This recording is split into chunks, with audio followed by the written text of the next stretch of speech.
If you want to be a relevant radio station, you got to connect with your community, because that's what radio was originally about. Corporations have killed the radio industry. How is a radio station structured? A 4-hour radio show that's busy, like the morning show, it's more I'm more mentally exhausted than I would be going to do an 8-hour physical shift. I have kids that will still call up and win contests and everything like that, and they think it's the coolest thing ever. How can someone tell if a radio station is corporate owned versus local? There's only 2 locally owned radio stations left in Utah. Nowadays, like, how many people does it actually take to, like, when you're producing the show on a day-to-day basis? Like, is it just one? Is it just you? It's going to be the local stations that survive. The best way to get started is...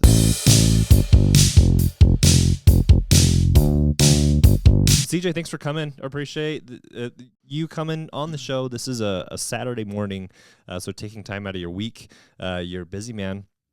Busy. At least we assume you are. Yeah, we assumed you're busy.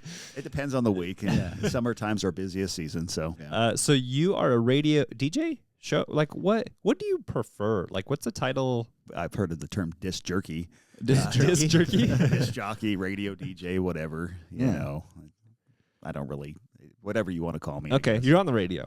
On the radio. On the radio. I love it. Tell us a little bit. So this podcast, we like to get into kind of like your history, your experience, what drew you into this industry, and then get into like tips, advice, things that people don't realize or wouldn't realize unless they're knee deep in the industry and doing the job. So tell us a little bit about like your history and how you got here and how you got interested in radio. Yeah. History? Yeah, Yeah, like were you like history. in elementary school and you're like, when I grow up, I'm going to be on the radio? A firefighter or Well, some radio people guy? know this and some people don't. I do talk about it a little bit on the radio, but my dad actually worked for KSOP, the same station, same family I work for now. He started back in like 1975, I think. Oh, and wow. he ended up working for them for a total of 35 years. He worked for them. He quit for a few years and did some other stuff, ran some movie theaters. But anyway, so he came back, and I grew up there. I grew up at the radio station, and I always thought it was the coolest thing. You know, back when I was probably 7, I remember really getting interested in it. And I remember going down to the radio station, and we had KSOP had the first like CD. It was called the CD jukebox system. Okay. So you got to think about this. You know, this is back in like '89 or something Yeah. like that. Yeah. You know, this is stuff like this is cutting edge technology. The year before I was born.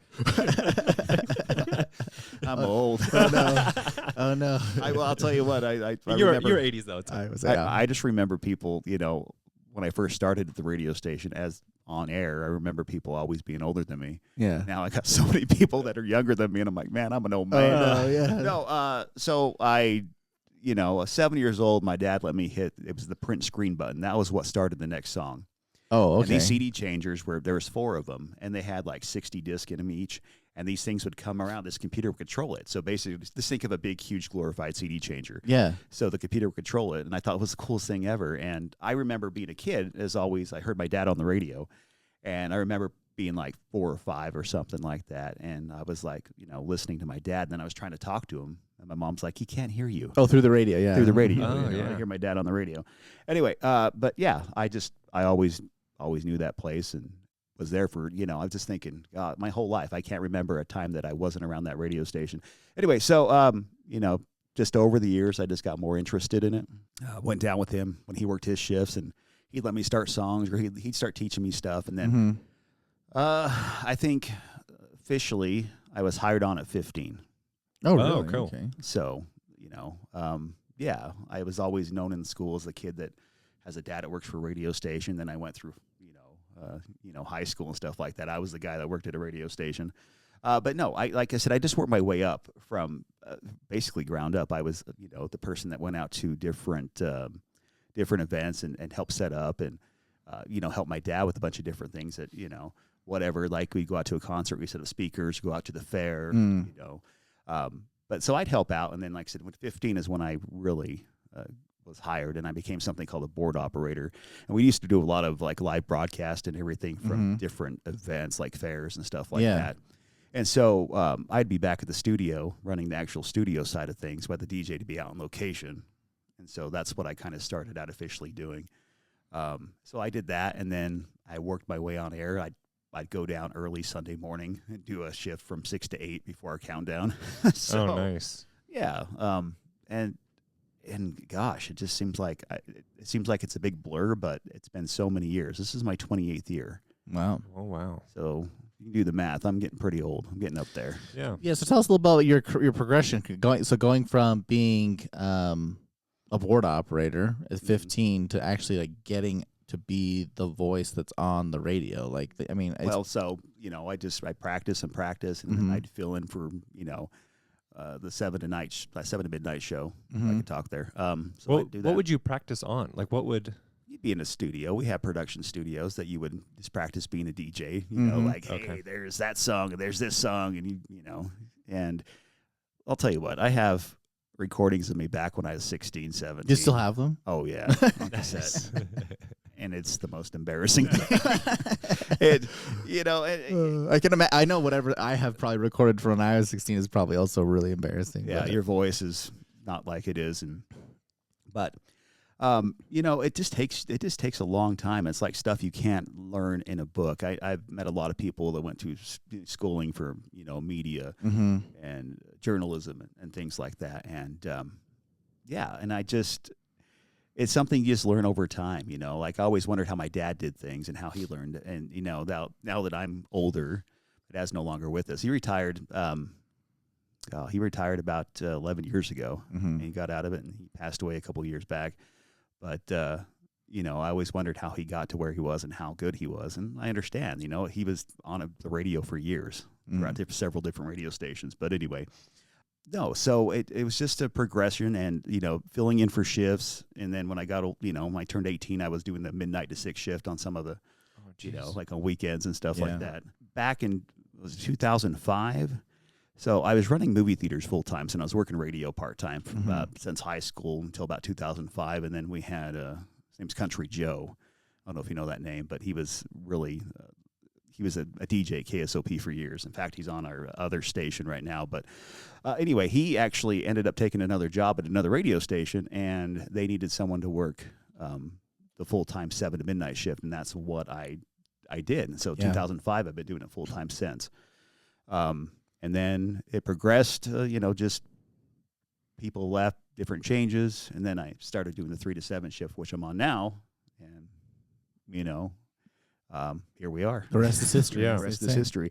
And it's probably I've always been interested in the tech side of things. I remember when I was a kid, how does things work? How does my voice get from, or how does my dad's voice get from that microphone to your radio? And so I just basically asked a lot of questions. The engineer, I drove crazy back in the day, and just harassing him all the time. Oh, What's yeah, this asking button questions. do? Yeah, I totally drove him nuts. And like there was trial and error. I'm like, well, don't do that. I just learned how everything worked. I was so interested in it, and so probably about, gosh, I don't even know how many years, maybe 5-10 years. I've been the chief engineer. So I have a lot of friends that do the same thing, like that work for other radio stations. I help with other radio stations around here in the Valley. But yeah, so the technical side is a big deal too. I'm curious to know, just from your perspective briefly, like how has technology changed for like on the radio side in the time that you've kind of been in the career? Because I know like we look at a lot of other industries and different things that we look at and people we've talked to, and some industries are like significantly affected by how technology radio's totally different. Yeah, so I'd love to know kind of your perspective on how like obviously we talked about the CD changer. Oh yeah, right? Yeah. That was the big thing, and the CDs back, that was like a thing that you could brag with. Like we have digital CDs, because we used a lot of radio stations until probably the late 90s, early 2000s when computers started really, automate. It's called automation. Really started coming in to play. But they used reel-to-reels. You've seen those. Yeah. We used something called a cart, which looked like an 8-track. You remember those? Oh, I'm familiar with them. They're like big tapes, basically. Yeah. But we had something called full tracks, and they were these carts, and we'd have songs on them or commercials. That's how we played our commercials for many years. And so, I mean, you had different things like that. My dad spun vinyl on the radio. Oh, yeah. Wow. Yeah, we still have like a big chunk of our vinyl collection from the radio station. So KSOP started in 1955. Mm-hmm. So that station, it's been a Utah staple. It started out by a guy named Henry Hilton. Mm-hmm. His family, it's on the third generation now. So Same family, same family yeah. owns it. It's where there's only 2 locally owned radio stations left in Utah, or at least here in the Salt Lake interesting. metro market. Because the rest of them been gobbled up by Corporation, private equity. Corporations, yeah. Corporations have killed the radio industry. Mm. So, I mean, it's still going, but the landscape has definitely changed. Yeah.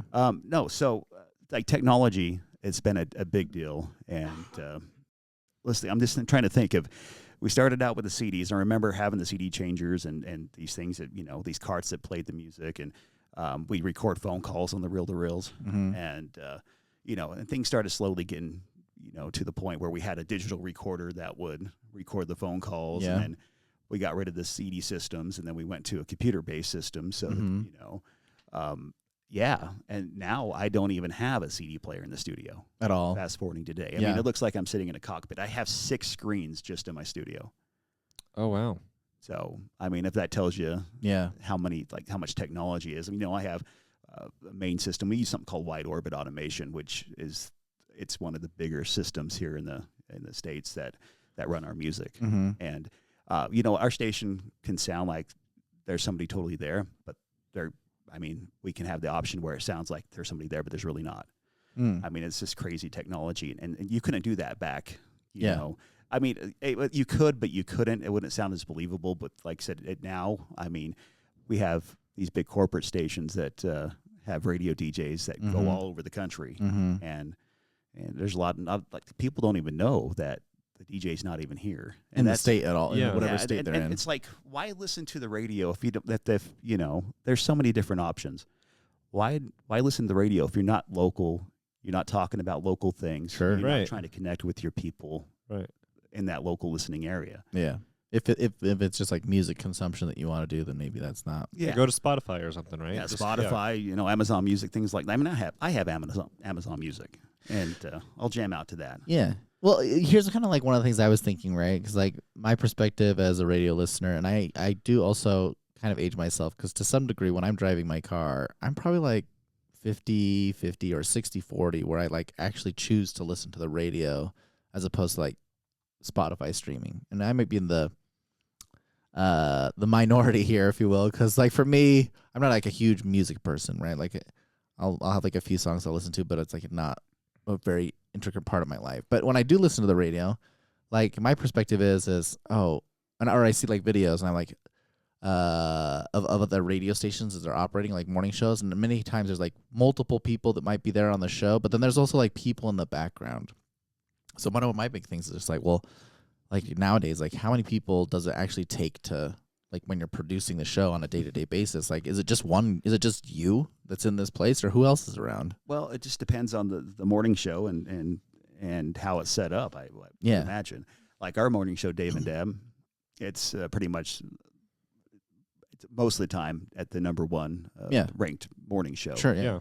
And it's just those two. Just the two of them. We have Yeah. Lee that does traffic, our traffic girl, but like they don't have producers. There's radio shows and that they'll have like these producers that answer the phone and we'll get things ready and get all their content ready. Mhm. But they actually do the footwork themselves.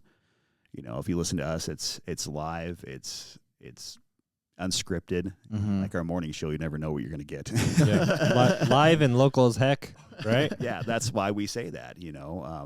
I do the morning show. I fill in for them once in a while, and I'm there at the studio. Airtime 6:00, and then I'm there about 5:15, 5:00, getting Yeah. ready.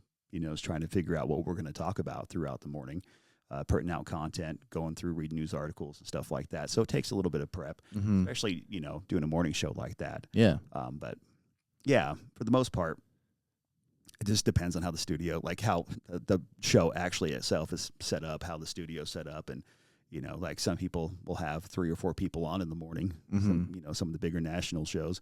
And, you might be listening, you're talking about somebody in the background, you might be listening to a national show. Yeah. And, they might be coming, from a totally different state. You have no idea. So I'm curious, like, I'm probably also the minority where like every time I get in the car, I only listen to You don't Z104 listen to radio. and or 93.3. Yeah. Like that's it. But some radio station. Yeah, some radio station. And so it's like unless my daughters are like, "Hey, we want to listen to this song." It's like, "Okay, I'll pull this song up on Spotify and listen to it." But if I'm on my own, I always do radio. Cuz I like the idea of you guys talking about what's going on in the community, what's happening. There's been many times where you'll talk about something that's like, "Oh crap, I didn't know that was going on." Yeah, Hey, an I'm gonna event or call my something, wife yeah. and kids. Hey, we should go do this thing XYZ. So I think we've talked about a little bit on how technology has advanced. I want to know, like, how is a radio station structured just in general, right? I think like there's obviously the people that are there in the morning. There are people who are doing weather and traffic and et cetera, et cetera. You've talked about how people are they're not in the or on site and they're maybe doing it from home. But like, what when someone's like, I'm gonna walk into a radio station, like you've mentioned producers and everything, like what's kind of like the roles and responsibilities of all these people? Like What does it take to run? Yeah, what does it take to run a radio We're station? a pretty lean, mean machine over there. We have a pretty small staff. So, you know, like I said, it's totally different from corporate radio versus us. Yeah, sure. No, You we'll love to know, hear. Yeah, we love yeah. to hear about like how You know, you guys work. So, like, you know, our GM, Mhm. which is the granddaughter of the original owner Okay. or the original person that started KSOP Radio. She's the GM now. Her dad's stepping into retirement, which he ran it for years, you know, the son. So basically what we have, you know, like Deb and Deb. Deb is our morning show, but she's also our PD, which she goes through and programs the whole radio station. What does PD stand for? Program director. Okay, got it. Okay. So, yeah, so she actually goes through and programs the whole radio station as well as does the morning show. Dave, our other guy on the morning show, I call him the Morning Dorks. The Morning That's, Dorks. that's my nickname for them. But anyway, Dave actually is a salesperson too, so he sells ads. Okay. So Oh, interesting. we have. I mean, everybody kind of wears multiple hats at our place. And it's like that in some radio stations around the country, but not really so much in corporate. You know, corporate, there's so many, the way it's structured and everything like that. So sorry, I'm back up really quick. The program director, like Deb, is she essentially just like finding songs and then just like, hey, when we want to play songs back to back, like this is the order of the songs? She has, I mean, she does finesse the playlist, but she has a computer system that helps program that will help her decide in you know, there's certain categories. You know, she'll work with record companies and talk to them. She watches something called consumption. And that's another thing that we really have that advantage here being a local station. She's her own boss. Like, Oh, cool. Like our GM doesn't tell her, you know, you need to do this and do this. And that's a lot of radio stations are dictated by certain people higher up. You know, it's like, this is what you're going to do. we You're have- going to talk we have, about. We have some corporate country stations here that will, you know, basically rely on a national format. And, you know, like, and it might not be so bad as it was a few years back, but, you know, they dictate what needs to play. Sure. And every market is different. And that's where the local comes into it. And that's where, like Deb at our radio station, she knows what people are wanting to listen to. She watches consumption. She watches streaming. What are people streaming? What are people requesting? You know, like people calling to request songs, and we'll take a note of that. Yeah. And let her know. It like I said, that's the advantage we have about that. She doesn't have to answer to any corporate people, and you know, she works with people in the record industry world, so she has a lot of friends, and it's kind of a cool system how it all works. But yeah, you know, like she does a lot, and she'll go through, like I said, and figure out what songs are doing well, and you know, and we busted out a lot of songs, you know, like a lot of artists over the years that never had a chance. Yeah. You know, like Chris Ledoux. Yeah. Heard that name. Yeah. Country Joe actually started playing him years and years ago and brought him here to Salt Lake City, and then he just became a legend. He's, you know, rest in peace, Chris. But you know, like artists, like I remember Jelly Roll, you know, this rapping guy, you know, had a rap career, and he came out with this song. That ain't country. Yeah, and Deb's like, we're playing him, and we played his first country song, and look how big he is. Yeah. You know, and like I remember just different artists and starting out. I remember Rascal Flatts back in the day. Those guys. Yeah, when they first came. Yeah. Yeah, I remember them doing their radio tour, and she gave them a chance, and here we are. And look at, they're coming back now, but they were big for years. Yeah. But no, it's like said, technology's changed the way people listen to music. The streaming and stuff like that. When I started, there was no streaming. We relied on the radio for your music. Yeah, Right. almost entirely. Yeah. Yeah, so like I said, you have to change with it. And if you want to be a relevant radio station, you got to connect with your community, because that's what radio was originally about. And these corporate entities don't allow that. How can they talk about something that's happening in the community when there's no DJ in the studio? Right. Mhm. And it's pretty sad the way that these big corporations are. Luckily, I don't work for a big corporation. Right. And Yeah. we get to have freedom and have some fun on the radio, and like the old days.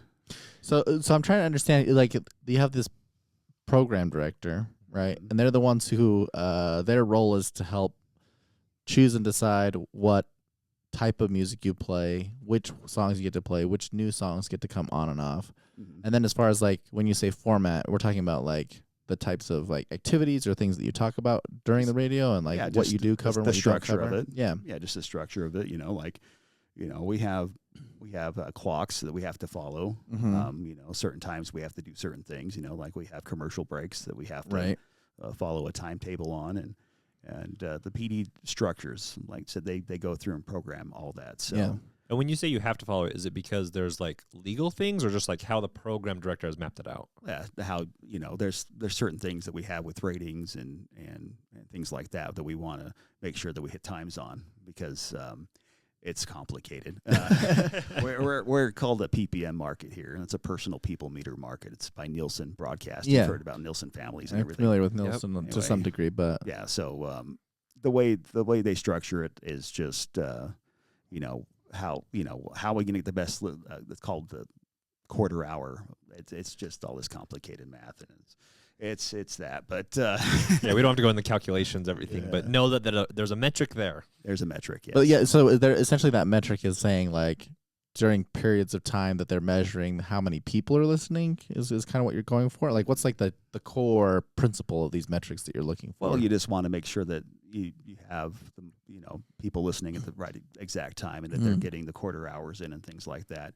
I mean, it just goes more technical, but and also advertisers expect to hear a commercial or whatever at a certain time. Oh, sure, that's what they pay Oh, for, yeah. right? Yeah, They pay so- for it, and contractually you're having that agreement of being able to distribute their content up to a certain amount of times, right? Yeah, like they get so many plays during prime time, Mm-hmm.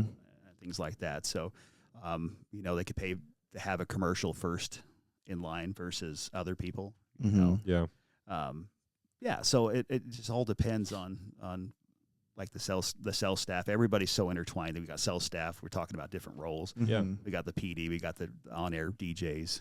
We got the people behind the scenes that do production and the people that do all the accounting. And like I said, it's a pretty big operation when it comes down to it. But Yeah, because when we think about it, when you're listening in the car, you're just like, oh, there's that guy, and you only Yeah. hear There's like that guy or girl talking like, to us. the 3 or 4 faces or faces. They're not faces. Yeah. on Yeah. radio. The 3 or 4 voices that you hear from radio, and you're like, oh well, I don't even really know what's happening back there, and you just think that it's like one person sitting at a computer doing the whole shebang, right? If someone wanted to get into radio, you said that there were some things that you were practicing, working on how to introduce songs and like how you would talk on the mic and all this other stuff. So like what would be some skills that you would advise for someone that like, hey, if you want to get radio, practice these things and try to get good at, like, do you have to have a different voice? We actually had a guest on a little bit ago who she's on TV and she did not have the voice that she has now because she worked on her TV voice, and so it totally changed. Like, what are some of the skills that you would advise? radio's changed in that regard. Yeah. Okay. Back in the 50s, 60s, there was something that we joked about. It's called Ronnie Radio, and they're like the big, hey, coming up, we have this and this and this, and it's not like that anymore. I just kind of talk on the radio like I'm talking to you. Now maybe a little Right. it depends on, the energy of the song and stuff like that. You can raise your voice, or, you got to make sure your pronunciation's well, because sometimes I sound like a total redneck on the radio. And that's okay. I mean, that's good. As for getting into radio, like I said, it's a skill set that just takes a while. I mean, if you're great at talking to someone, having a conversation with them, that's always a plus. You don't have to have that voice for radio like you used to back in the radio golden days, or whatever they called it. But yeah, just communication, talking to people, connecting. And if you're good at that, you could be good on the radio, I think. As for people getting started in radio, it's different now, Can you intern? Like, do you guys have interns? We've had interns, yes. Oh, interns, okay. They're still around. I tell people the best way to get started is, become a remote tech. And a remote tech is basically someone that goes out and sets up different events for the DJs. Like we do a broadcast. I'll do one, and say my most recent broadcast is the Hot Tub Factory outlet.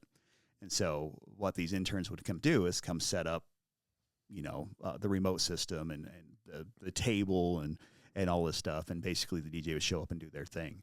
And that's what I tell people, that's how you get your foot in the door. Yeah. If there's something you're interested in, go to these radio stations and say, hey, I'm looking to be a remote tech or something like that. And then they can kind of get an idea what it's about and get their foot in the door.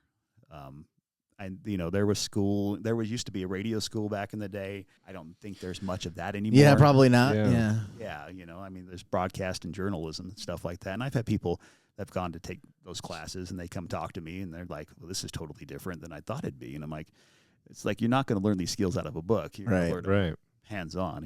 I never went to any kind of school for this, for anything I do. Something you learn. And like I said, that's what I tell people to do. I mean, if you got that communication skill and you can look and talk to people and feel comfortable and connect, I think you could do good in radio. Like I said, it's definitely taken me years, and I'm still learning every day, to be honest with you. Yeah.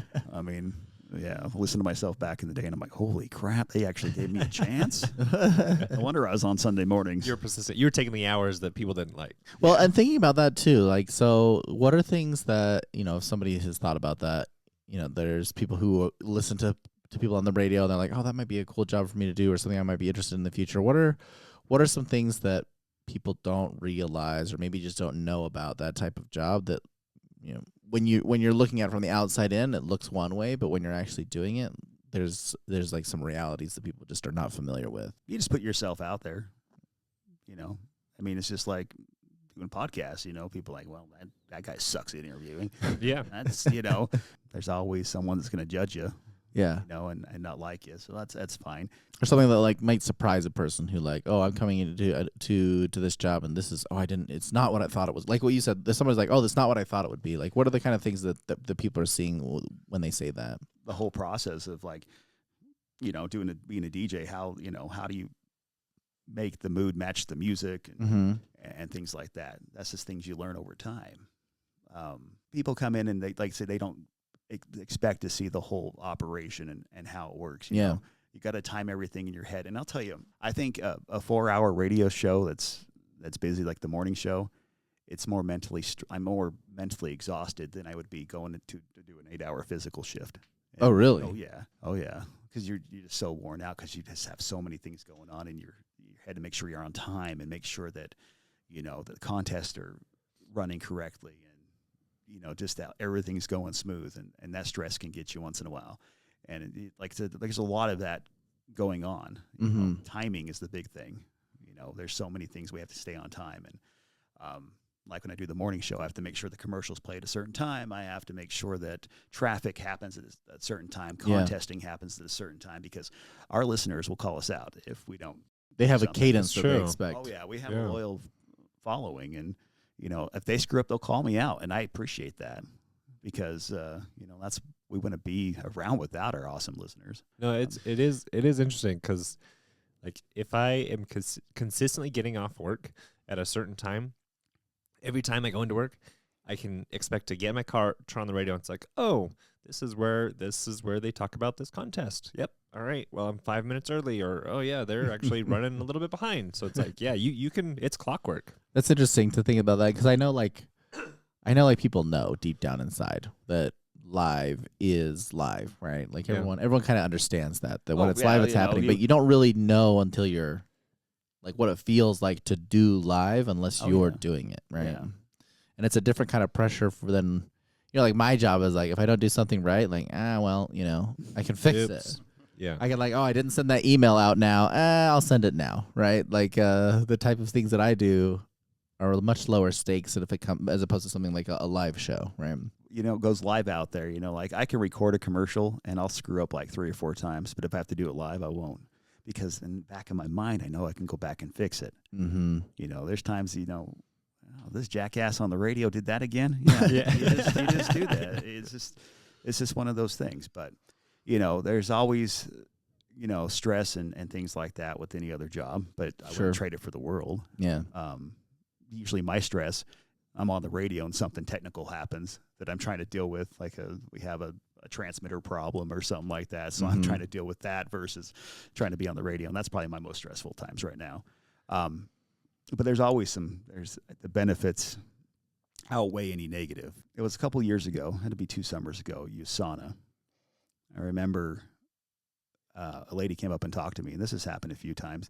And she says, "You know what? I had the worst day ever. I was crying. I didn't really go in detail with her about it, but she says, I just turned you on and you said something and it made me laugh. And she said, it just changed my whole day." Mm-hmm. And she was crying and she just came up and said, "Can I have a hug?" And I'm like, absolutely. And it's just those little things that you don't realize what you're saying. Yeah. Saying, something off the wall or something crazy like that. And you change people's lives and you have no idea. Mm-hmm. I mean, I'm just a small town radio DJ, Yeah. not small town, but and that's how you feel sometimes. And there's always something, you don't know what people are going through, and they just might hear you say something that's going to make them laugh and it's going to change their day. If I've heard of stories and people on radio that somebody's thinking about maybe committing suicide, Mm-hmm. and they heard a DJ talking about something, and it changed their perspective on it just like that. You just don't realize. I'll tell you what, though, with technology, though, and being out on social media, people know who you are. Yeah. Like there's times I go out to places and they're like, "Hey, CJ, how are you?" I'm like, "Good. How are you?" And it's really fun, especially meeting your listeners and stuff like that. Like I was at a gas station once, and this happened just last year, Mm-hmm. and I was walking out and I saw this lady. She was kind of limping in. And so I held the door open for her, and she goes, "Hey, thank you, CJ." Like, I never met you before. I never met you, but it's just like she knew who I was, and I was like, "Hell, well, you're welcome, of course." And people like, well, they want to come say hi to me. They'll message me on Facebook and go, "CJ, we saw you at the restaurant. We wanted to come say hi, but we thought that'd be awkward." I'm like, "Hell no, come up and talk to me. I don't care. I'm just like you." And people think we're like celebrities and stuff like that. You're like, "Oh, you're a celebrity," and I'm like, "No, we're not. We're just people talking. We're on the just radio. got jobs. Just Yeah, normal we just, people. Yeah, it's like I'm no better than anybody else, and you just might hear my voice. I shop at the same grocery stores as the true. rest of you. You'll see me at Smith's or Walmart or whatever. Yeah. See me at the gas station. No, people, they can come up and talk to us anytime, and I love hearing stories like that. People saying you changed their lives. Years ago we had a DJ that ended up leaving something on. He ended up swearing on the radio long time ago. Mm-hmm. And I guess this couple was fighting, and they were about ready to get divorced. And they said they heard it on the radio, this mishap. Yeah. Yeah. And they said they just couldn't remember what they were fighting about because they were laughing 'Cause so it caught hard. them Oh off my guard gosh, so that's So much. caught them yeah. off guard. They're like, "What Did the they just say? Yeah. Did they just say that?" Like I used to do the 7 to midnight show, and I used to talk to a lot of people. Mm-hmm.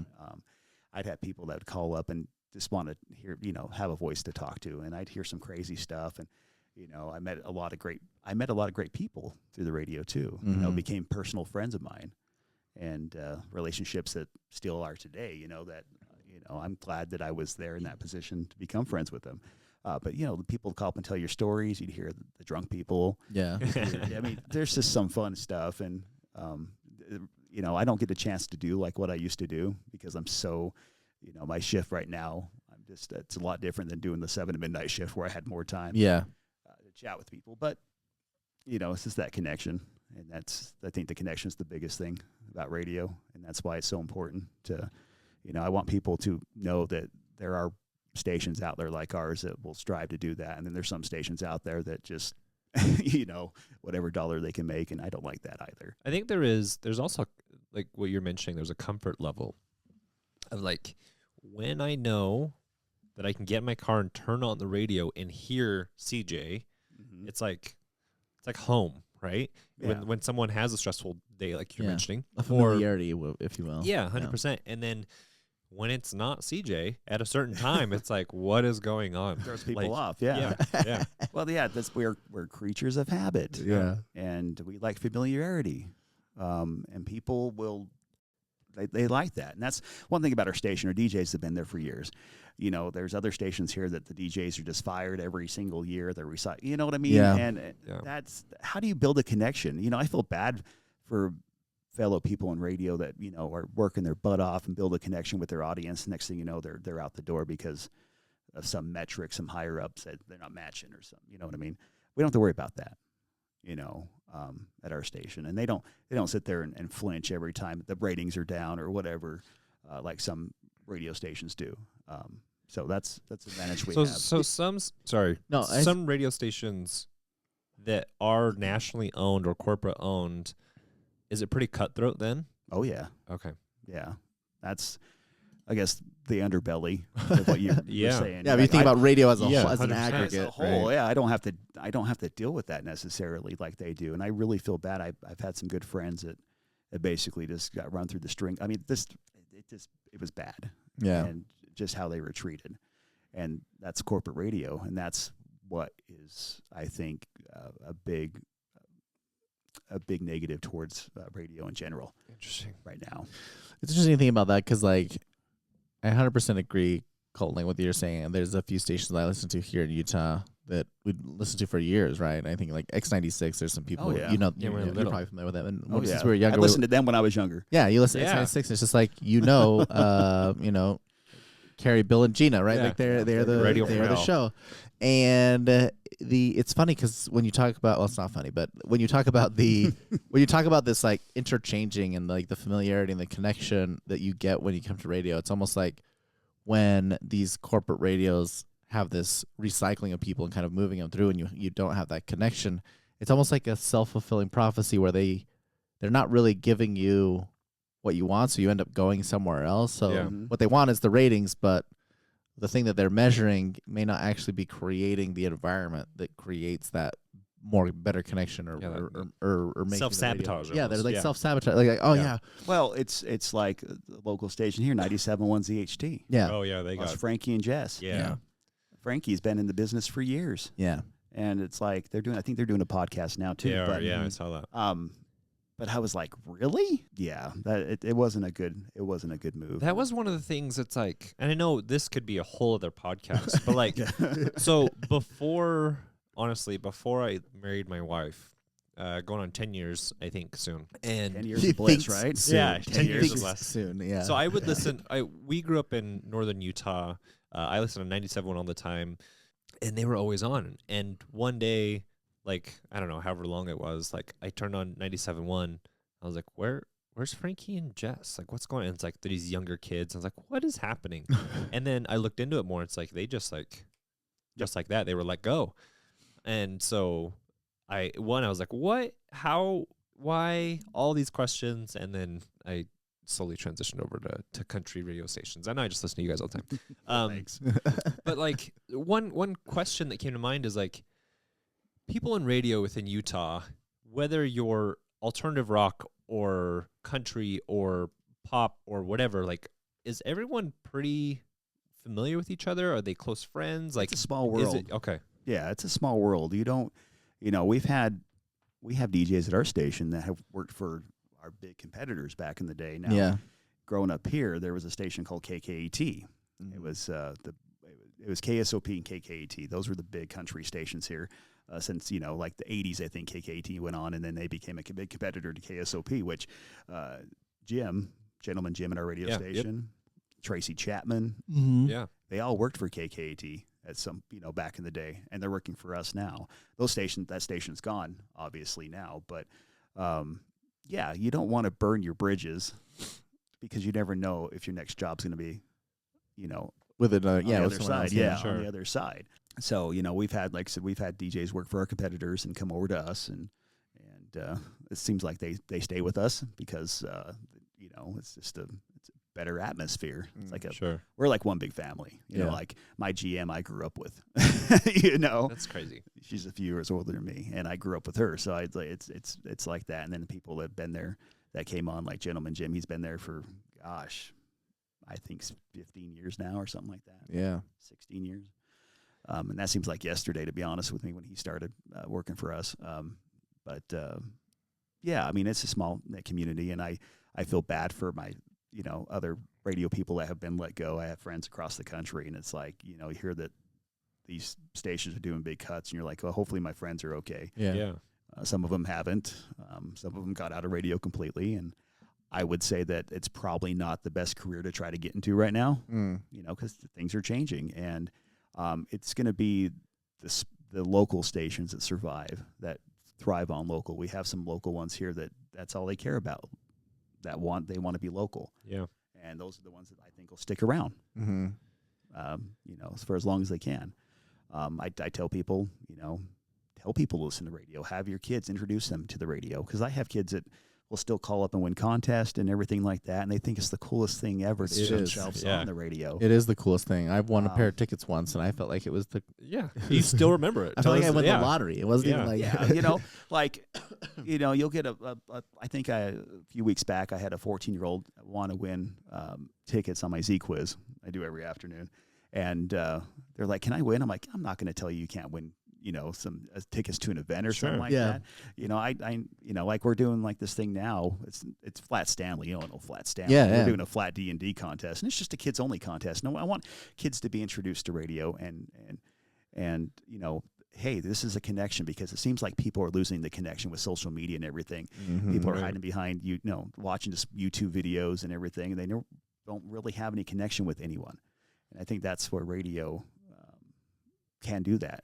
I heard that recently. Someone was talking about how, like, the kind of like advancement of like societies in general kind of like break down community in a weird way, right? That it's like, you know, when you get these jobs and you get like you start to move into like that first world space, and you grow, like it starts to you start converting into things that you normally just would have gotten for free or as part of like living in a small community, like babysitting or like you know, food and all those like necessities that you would just like provide for each other in a small knit like village. Yeah. Now that we grow bigger, Just like crumbles. you lose all those connections, and you end up having to just like, it all gets converted into, you have to pay for it instead. Yeah. right?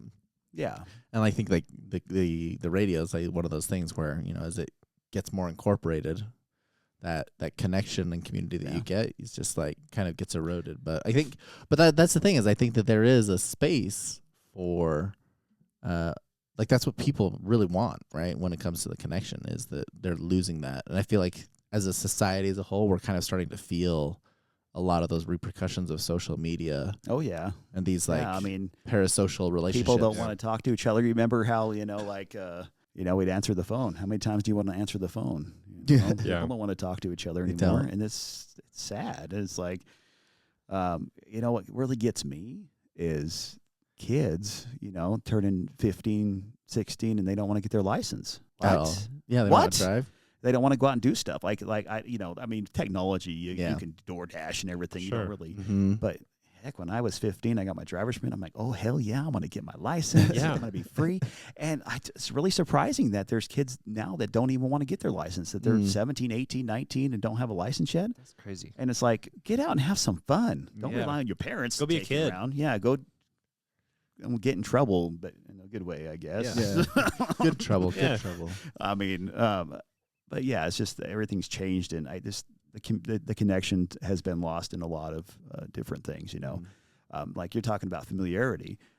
Like people want to listen to a podcast. They know they get to listen to it, and they're going to be, you know, looking forward to that new release. Or, you know, like, you know, you're thinking, I get to go home and watch my favorite show tonight. Yeah. Or I get Right. to go home and listen to my favorite radio DJ. That's the comfort thing, and people do love that. And familiarity is a human thing, and they like to stick with that, you know. Yeah. And that's what I think radio overall needs to still just focus on local, focus on the connection with its local people, talk about events, because there's obviously different options, and you got to be the best of the best. There's got to be a reason why you have to stick out, because there has to be that reason. If you don't stick out, then you're just going to be drowned out by everything else and everybody else. So. Yeah.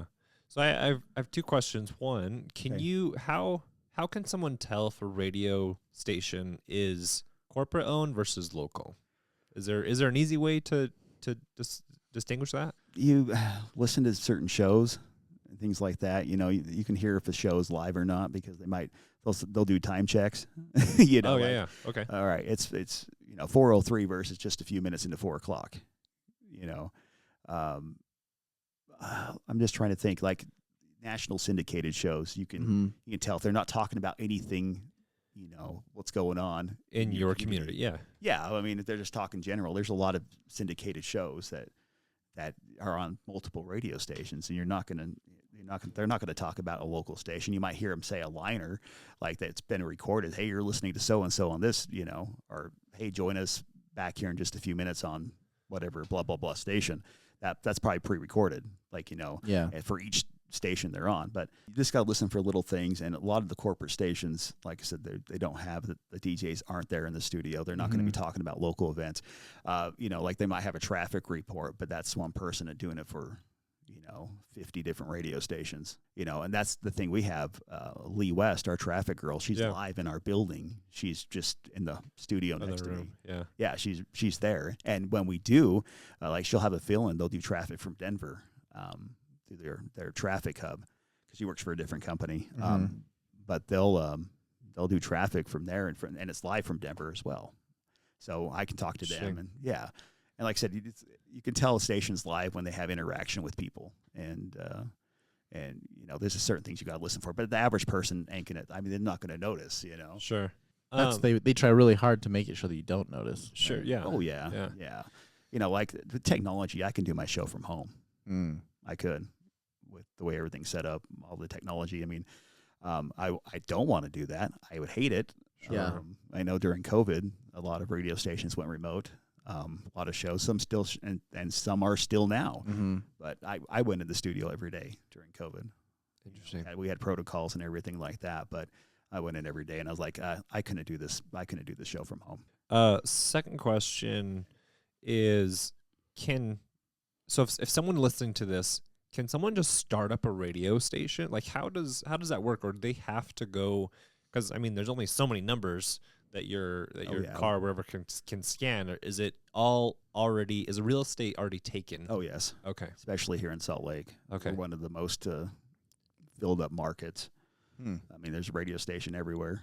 There's a lot of stations that do their best, and it's just. There's some stations that I don't think should be on the air, to be honest with you. Gotcha. Because of how I want to call it game the system. Sure. But starting up a radio station, it's like money-wise, it's just not, it's just incredibly expensive. Yeah. You have to get your license from the FCC. You'll see people starting up online radio stations, and even that can get expensive, with licensing and streaming royalties and things like that. It can, it does get expensive. Like it's expensive to run a radio station, period. And then when, we have fees, we have overhead, we have maintenance cost, we have equipment. Oh yeah. I mean, it just gets incredible how much it does cost. I mean, podcast, if you ran a song on here, you have to pay royalties. Yeah. And I mean, royalties, like for people streaming, we have to pay for everyone. Like the radio's different, like the actual FM people listening on that is a different setup. But like on streaming, you have to pay for every listener, every song, and that adds up. So, it's pretty incredible. It's a lot of money, and I don't think people realize that it takes a lot to do that. So, but starting up a station, it's definitely one of those things. I don't know. Depending on how you do, you wouldn't make any money for a long time. Yeah, interesting. There wouldn't be ROI at all for a while. But there's so many different options, and people, like I said, I have friends that run radio stations online, and they do okay, but sometimes they don't make anything. And one of those things, like being a podcaster, it's It's a big ordeal sometimes, yeah. Yeah, so you just got to try and do your best regardless of what you're doing. But as a starting a station, I definitely think it's not feasible right now. Gotcha. Okay. So your final advice for somebody who's considering getting into the radio industry at all, don't start your own station. Don't start your own station. But Yeah. what would you'd suggest? What would you suggest they do as far as like kind of like to wrap everything up here?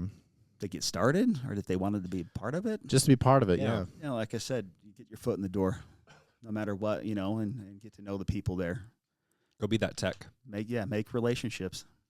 I mean, I have people that, you know, the kid named Wesley that always calls up, and he wants to be a DJ so bad, and I'm like, you just keep trying. Just keep trying. Yeah. That's how you get your foot in the door. And I'm not saying, you know, don't do it, but it's just hard to get into a, you know, with all the layoffs and a lot of the big corporations, they're, you know, in financial free fall right now.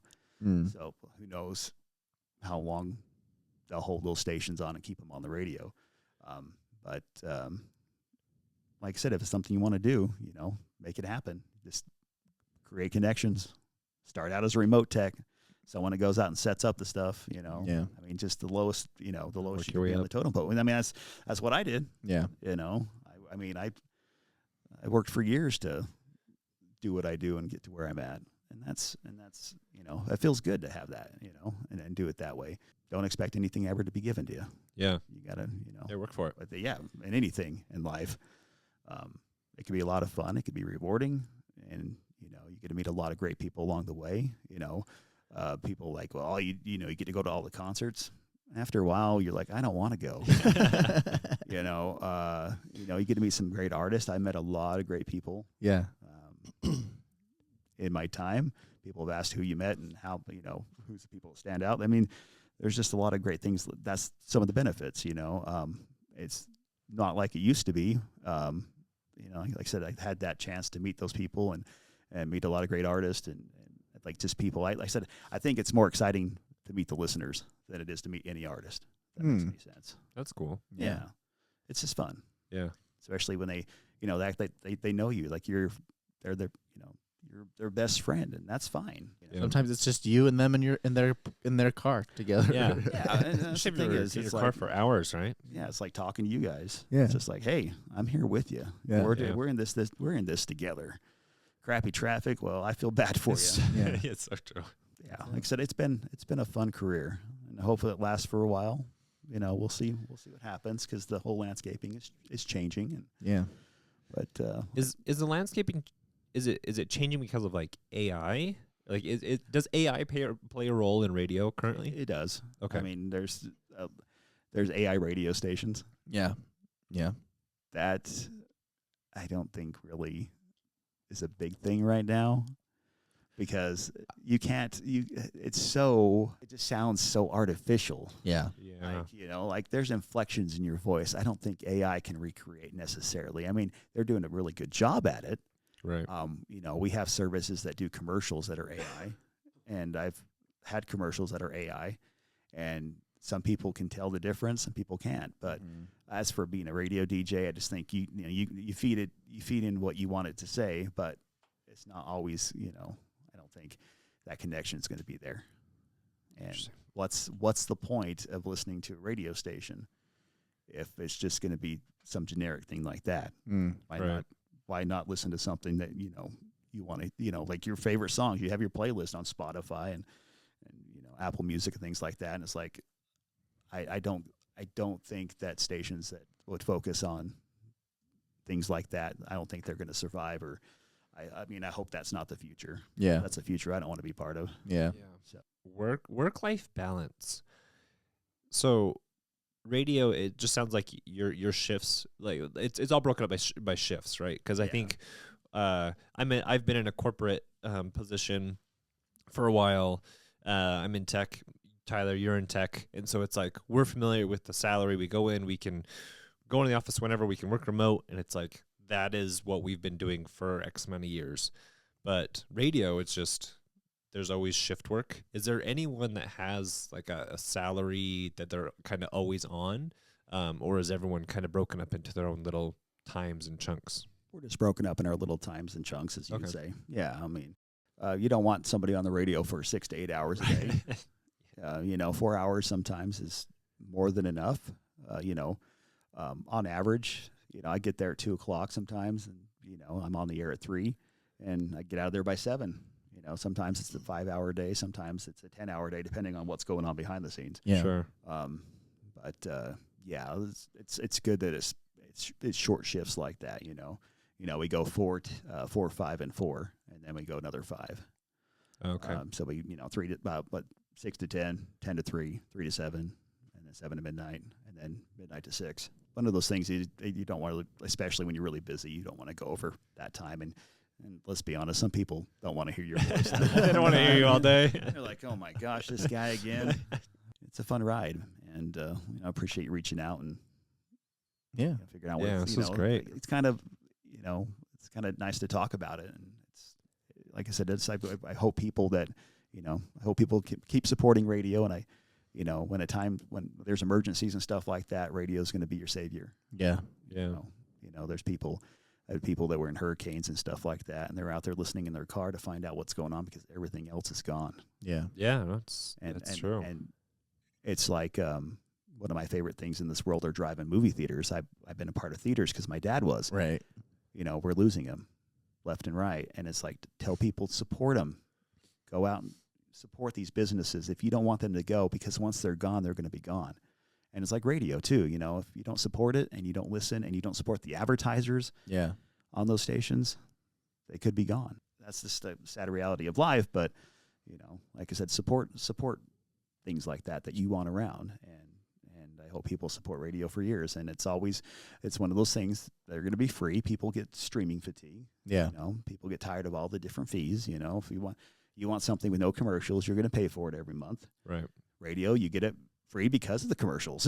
Yeah, sure. So, I just think it's one of those things that, like I said, I think it'd be a great big loss if it wasn't there. Yeah.